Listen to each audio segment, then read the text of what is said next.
go live, but I'm thinking we are now on Leadership Redefined. We didn't see you last week, but we're back this week. Dr. Bernardo, how are you? I'm good. I'm anxious to speak to Mr. Hauser. Yes, really excited to speak to you.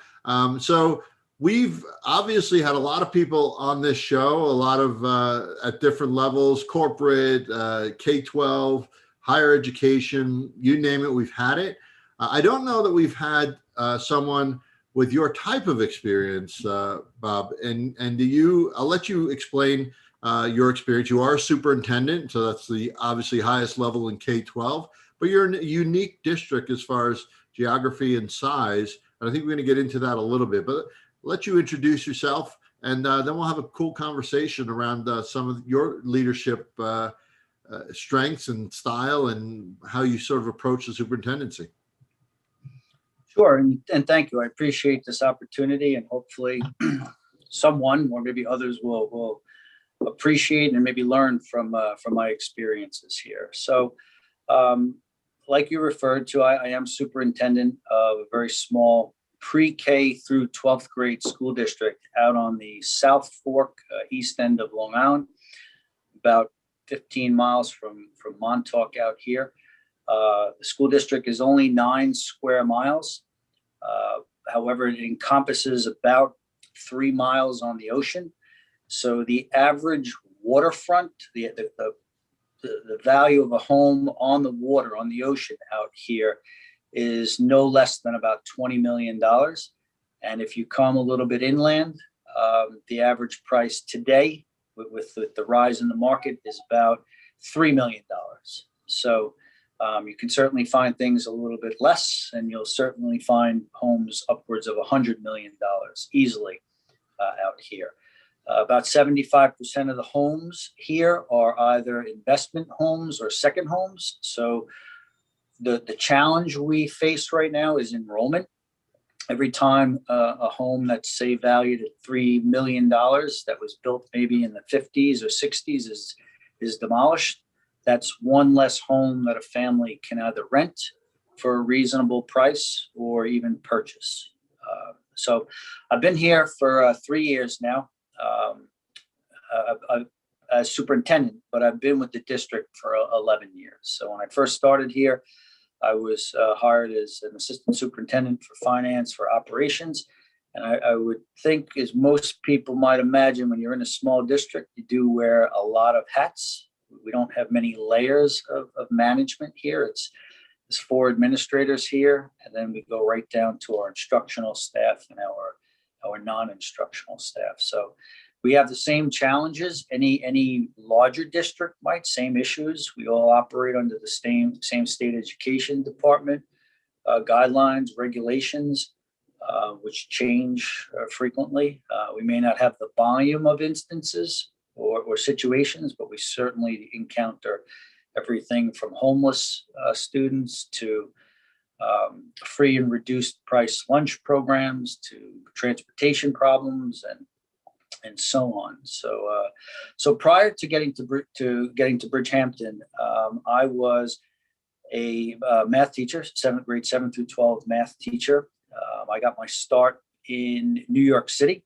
I was hired as a 9th grade math teacher in the old Andrew Jackson High School, which eventually became a campus magnet school. So we Gabriel had about 4. Yeah, that's it. Gabriel Heights. Yep. So I grew up right around there.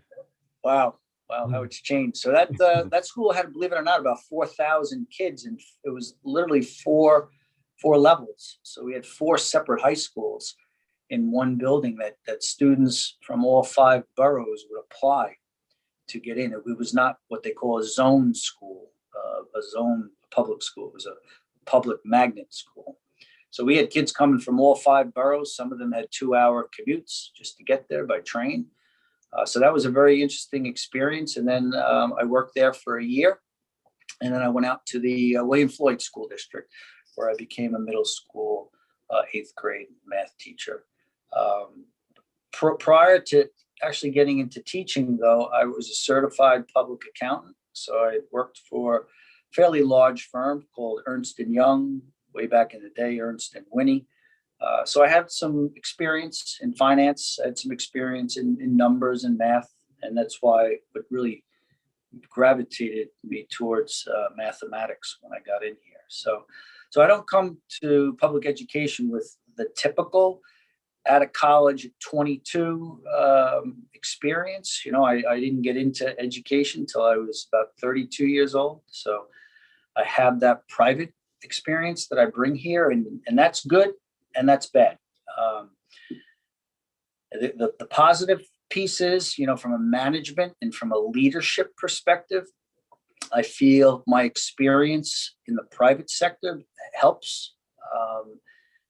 As much as people don't want to admit, public education in my eyes, or at least in my district, it's a business. We bring revenue in and we have expenditures that go out. And each year, that's a challenge, you know, continuing the revenue stream and then being able to keep the expenditures under control. So in its simplistic form, my experience has helped me. My private experience has helped me here, but also I do feel, and I'm a very strong advocate of leaders having to have spent quality instructional time in a classroom. I believe if you've never spent time in a classroom, and I don't mean to speak negatively about someone who might be a school counselor, someone who might be a school psychologist, in those two particular roles, but I do feel it's important to be able to understand what goes on in a classroom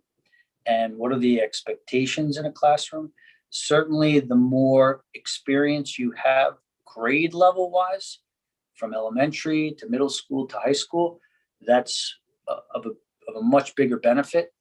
But I do feel it's important that you have to have that time in the Bob, classroom. how has that shaped your leadership style? That connection to instruction, that belief that you need to have that instruction experience, or at least impart some of that experience to be an effective leader. How does that impact your leadership style?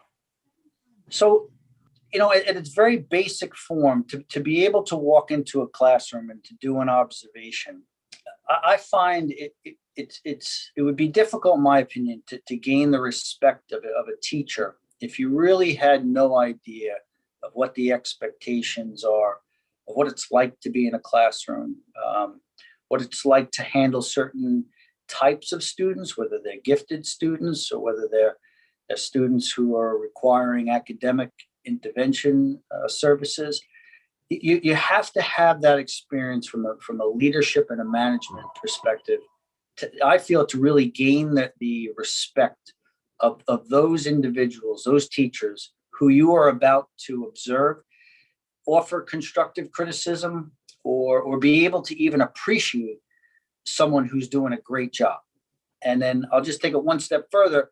I think the relationship with union representation is important.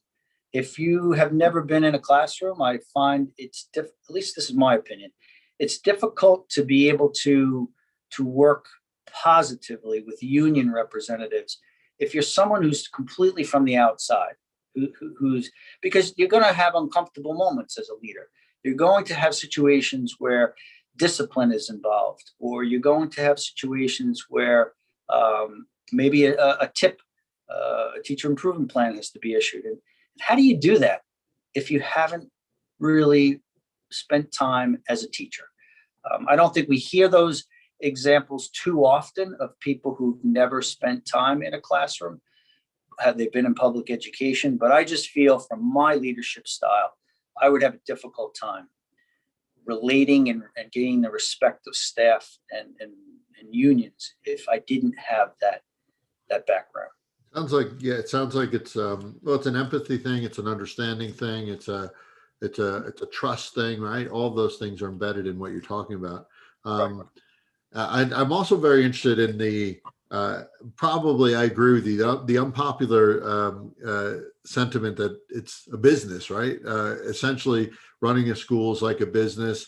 And the purpose of education is really to have these students ready for the world beyond school. And that too is not always at the forefront of conversation, but it's the reality of us, our success as a society, right? And there's layers to that. You could debate that all day, but I was interested in that aspect as well. And I want to hear from Rich too, of course. Thank you. I always look for an angle to take, Robert, and I like that Al has said what he said, because I just wrote down a business frame. And if you recall, we spoke about this way back when we had some coursework together about Bowman and Deal. We speak about 4 frames of any organization. One of them is political, another one is human resource, which I hear you ringing the bell about quite a bit, structural approaches and symbolic approaches. And the business frame, I'm not sure where that fits into this, but let's put that to the side for a moment. But clearly you need to have money in the coffee can to operate the things that need to be operated. I want to make clear, there are folks who are listening to this from all around the country. And the way you described Bridgehampton was that it was a very rich place in terms of its tax base. I think it's one of the richest in the country. And that's because of some of the Jerry Seinfeld people who lived down on the water. But we also know, as you pointed out, that you have homeless situations, you have socioeconomic free and reduced lunch issues as well. Tell us a little bit about the demographics of the student body. So that's a great point that you bring up. We are one of the few schools that actually qualifies for what's called the Community Eligibility Program, which is the free and reduced, the free breakfast and the free lunch program, not the reduced price. So every student that attends our school receives a free breakfast and a free lunch. And in order to be eligible for that program, you have to have a certain population of students who are, economically challenged. And you would never think, when I rattle off $100 million home on the ocean or a $3 million 3-bedroom tiny little ranch inland, that we would have that problem here, but we do. And it's actually gotten worse here because there are fewer and fewer places for people to live. Yes. Fewer and fewer places for people to afford. And when they do find a place that they have to pay an exorbitant amount of rent, it puts an undue burden on a family to have to pay for all the other basic things in life, like food, to be able to survive. So, we have probably over 50% of our students here come from an economically disadvantaged background. How does that impact how your staff operates with those? Yeah, and also to follow how you lead, like the dichotomy of that is pretty unique. There's always like, I think it's usually more scaffolded, right? It's usually more like you have some that are on completely free breakfast, lunch, some free and reduced, some in the middle of the road, some with the money. But here you have pretty much extreme demographic, right? Really extreme demographic. Yeah, no doubt. And another great topic that you're bringing up, because as a leader, what I've learned here too is when I come to work every day, and I try my best to get into 5 classrooms a day. I try to push in or pop into a classroom, and I try to spend about 10 minutes in the classroom, just observing. I have a good relationship here with the teachers. They'll allow me to ask a question or two of the students. But every time I'm in that classroom, I never take it for granted what I feel a student may have come or may not have come to school with. We just found out just before the break that there was a family of four children literally living in a pop-up camper in Cedar Point, the campground out in East Hampton here. And we all know how cold it's been this winter. And to think that there was, I say past tense, a family that was living in those conditions. When they come to school each day, it's a great feeling as a leader to know that we are doing the best we can to start those kids off with a hot meal, breakfast, and that there's a lunch coming. If they need clothing, we can easily help them with that. But so many times, I think there are people who either work here or people who perceive our school district as being a very wealthy school district with children who don't need anything. They may pull up in their beautiful cars. They may wear their nice branded clothing and all, but that's not everybody.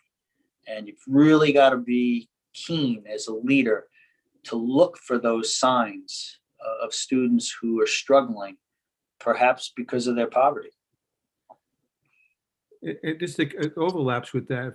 If I'm not mistaken, I could be mistaken. Please correct me if I am. You have a measure of folks who are competition to contend with. So you mentioned the enrollment is low and sometimes threatened. So you know, you have charter schools nearby, parochial school. You have a very famous, well-heeled private school not too far from you, and that cuts into not only into your enrollment, but your distribution of students as well. No doubt, it's been a constant struggle here. Pre-pandemic, the two private schools in the community were, one of them had packed up, closed up shop, and went back to their home base a little further out east. So they, for the most part, abandoned the elementary model that they had here, which was good for us because it's probably another 20-mile commute for any parents to bring their children to that main private school. And then the other one that we have here, which operates very similar to us, very small private school, financially as well. They were struggling, and we really felt just before the pandemic that they probably weren't going to last another year. And now that has just reversed itself with the influx of families coming from the city. We have experienced a tremendous boom in enrollment in the private schools. But I don't want to focus, on what the pandemics necessarily has done here. But even pre-pandemic, we've always had that challenge of wealthier families and their view of public education, just their perception of public education, and shunning the private school, the public school, not even wanting to give the public school an opportunity to educate their children. They were almost automatic. Whatever the tuition is, we'll pay it to the private school, just so our children do not have to go to, quote, that public school. So that's a great point that you bring up, and we've managed to overcome. Well, you also, if I'm not mistaken, forgive me for my information might be a little dated. Making lemonade out of lemons is something you should be proud of, because I know you had some good. I'm not sure I'm gonna have the right term for it. Cooperative education approaches, and we were trying to train students to pick up skills that were needed in the area. Were the medical services you had in? I think So, landscaping. Yeah, exactly. So one of the things, based on being out on the east end of Long Island, whether you're on the North Fork or the South Fork, agriculture is still a big business out here. And it's changed. It's not so much farming as it was back in the day, but it is vineyards, restaurants. Farm to table is a big topic out here, and a lot of the restaurants promote that. You have breweries, in a sense, popping up. So, not that we want to necessarily steer kids who are in school towards those industries, but those agriculture out here is really thriving. And for some of the students who decide to stay here, that's a great place for them to focus with their education. So we have a greenhouse here. Mm-hmm. We we teach our students how to actually grow their own vegetables. We have probably 25 apple trees that are here. We have some livestock now that are here, and we have a New York State Department of Education certified CTE program in agriculture. So we have students who do come here from other schools. The parents actually place their children here and pay the tuition, or we have other districts who place their students here. So we've really focused on agriculture within the school. we have a farm stand right out on Montauk Highway that we lease the property. And starting from Mother's Day all the way through Labor Day, we allow the students to operate that farm stand there. So yes, we have, really focused at least on that particular venue of education for the kids. My word is, Al will fill the blank in before I finish the sentence. My word is futuring. And to me, that's futuring. You recognize that there's a need out in your community, in your area, and you've adapted that need to changes in your school district to do a lot of other districts probably should be considering, and either don't have the courage or the patience or the skill sets necessarily to affect. That's a pretty sweeping change. Yep. And it's something that's, it's easily overlooked. Yes. We just had a school district up island, probably 40 miles west of here, just called the other day wanting to come out here and see our CTE program and what we actually do and how we incorporate it into the curriculum and the work-based learning component to it. So we get a lot of attention from that. And I think being a small school district, we're able to focus on a program like that. I didn't mention robotics. We have a very big and robust robotics program through the FIRST robotics program that we offer to our secondary students. So we're a kind of a niche school, I say. We're a public school that tends to operate like a private school. And that's, forgive me for telling you what to think, but because you're thinking it before I'm saying it, that's about a futures-based school. And that's to your credit and to your stakeholders for feeling comfortable enough to work within your guidance and within the community support to recognize that schools can't be the way they were, whether it's Bridgehampton or something further west, east, north, or south. Yeah. And, we can't do it alone. We have what I almost want to call them silent partners, whether they are business people in the community, whether they are not-for-profit organizations. We have a great relationship with Paddlers for Humanity that does fundraising events out on the East End. They do a kayak or a paddleboard event from Montauk all the way to Block Island to raise money for education.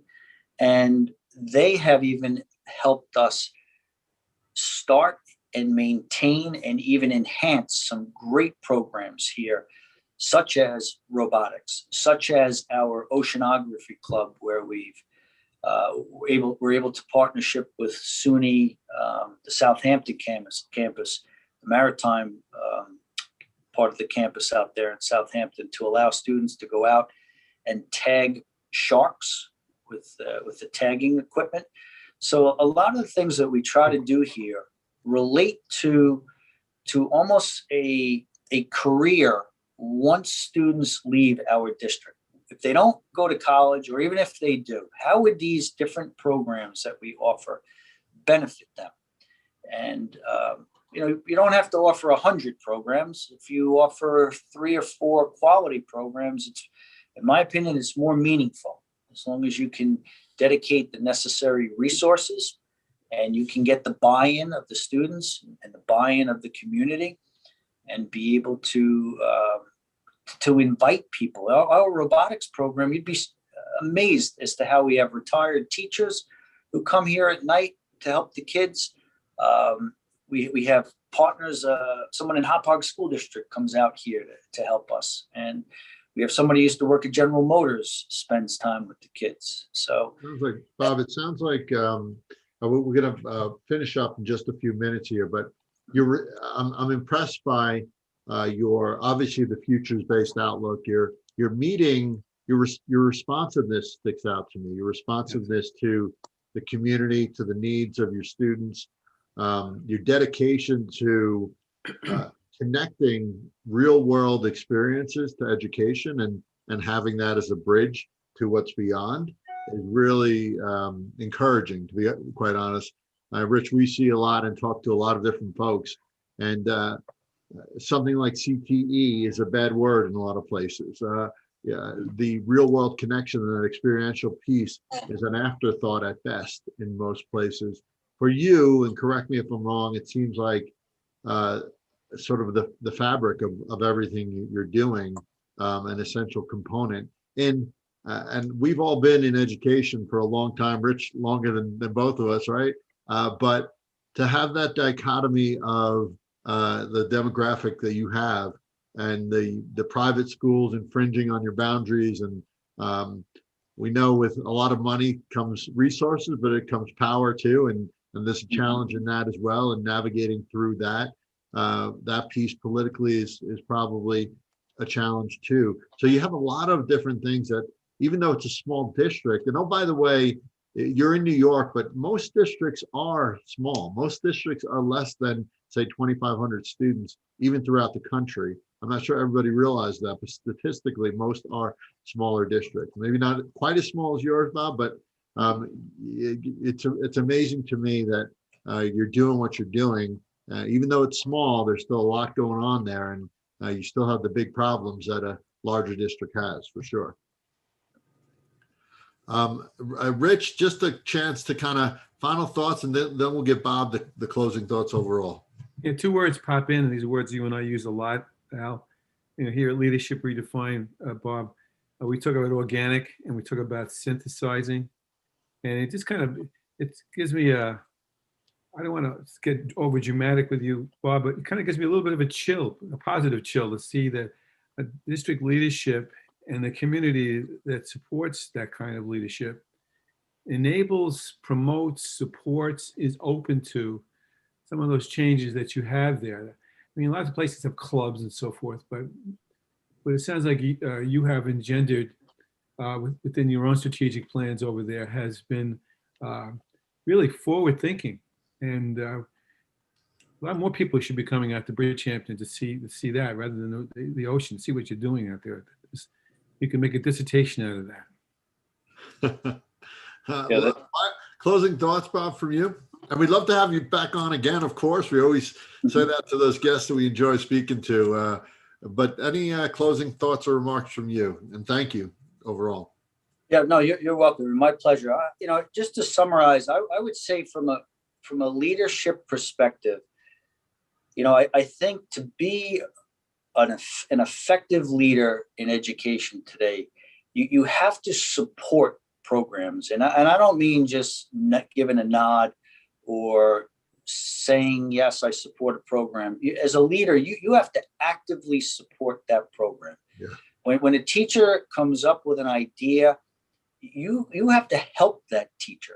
I mean, you can't expect people to do this alone. So if it involves getting out into the community, if it involves, trying to get more resources for the program, a leader, to me, has to get involved. You've got to be in there with the kids. You got to be in there with the teacher. You've got to feel it and experience it, because you're really the salesperson. Many times you're the one who, as the superintendent or as an assistant superintendent, you're the one who often has to go out to the community, or you've got to go to the parents. You've got to ask them for support, or the board. And it's good to be able to speak from the heart, from experience, and also to have a vision that you can see the program benefiting students at some point in time. And that's a big expectation of just a person as a leader to be able to do that. Well, thank you, Bob. Really appreciate having you on. Rich, thank you as always. Next time, hopefully we get Anthony in here and he could be part of the conversation as well. But we really appreciate your time, Bob, and love to have you on back again. Thank you very much. I really appreciate it. Good seeing you guys, and I look forward to the next. Good to see you. Hello to David.